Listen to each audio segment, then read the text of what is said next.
বেড়িবাঁধ সড়কের দুই পাশের ৬০ ফিট জায়গা পানি উন্নয়ন বোর্ড পাওবর এসব জায়গা দখল করে নিয়েছে ভূমিদস্যুরা। নির্মাণ করা হয়েছে ব্যবসা প্রতিষ্ঠান, বালুর গদি সহ বিভিন্ন স্থাপনা।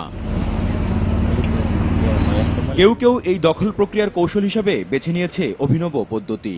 জায়গা লিজ নেয়ার আবেদন করেই দখল করেছে পুরো জায়গা, ভরাট করে নির্মাণ করা হয়েছে পার্ক।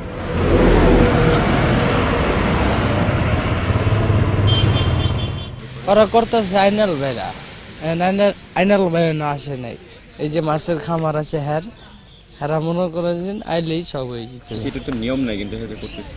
এটা মনে করেন জড়তার মূল্য, তার এটা কিছু করার নাই। এমন দখলীকরণের কারণে নষ্ট হচ্ছে সেখানকার পরিবেশ, সৃষ্টি হচ্ছে যানজট, ভোগান্তিতে পড়ছেন পথচারীরা।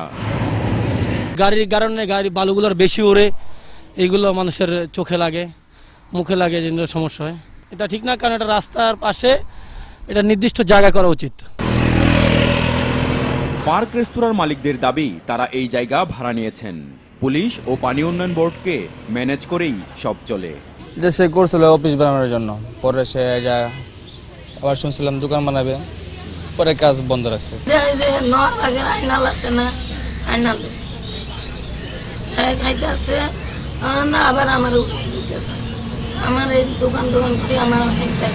এমন অভিযোগ অস্বীকার করেন পানি উন্নয়ন বোর্ডের কর্মকর্তারা।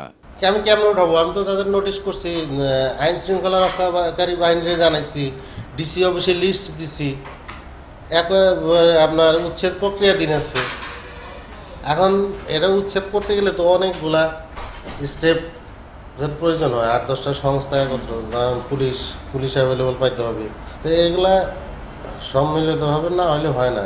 তবে তিনি স্বীকার করেন, নিজেদের আমলাতান্ত্রিক জটিলতার কারণে সঠিকভাবে অভিযান চালানো সম্ভব হয় না। বেড়িবাঁধে রাস্তার দুই ধারে সরকারি সম্পত্তি দখল করে গড়ে উঠেছে বালুর গদি সহ দোকানপাট, পার্ক, রেস্তোরাঁ। স্থানীয় প্রভাবশালী মহল কামিয়ে নিচ্ছে লাখ লাখ টাকা, আর এই টাকার ভাগবাটোয়ারাও পাচ্ছে এখানকার দায়িত্বরত কর্মকর্তারা। ফলে নষ্ট হচ্ছে যেমন পরিবেশ, তেমনি নষ্ট হচ্ছে সরকারের সম্পত্তি।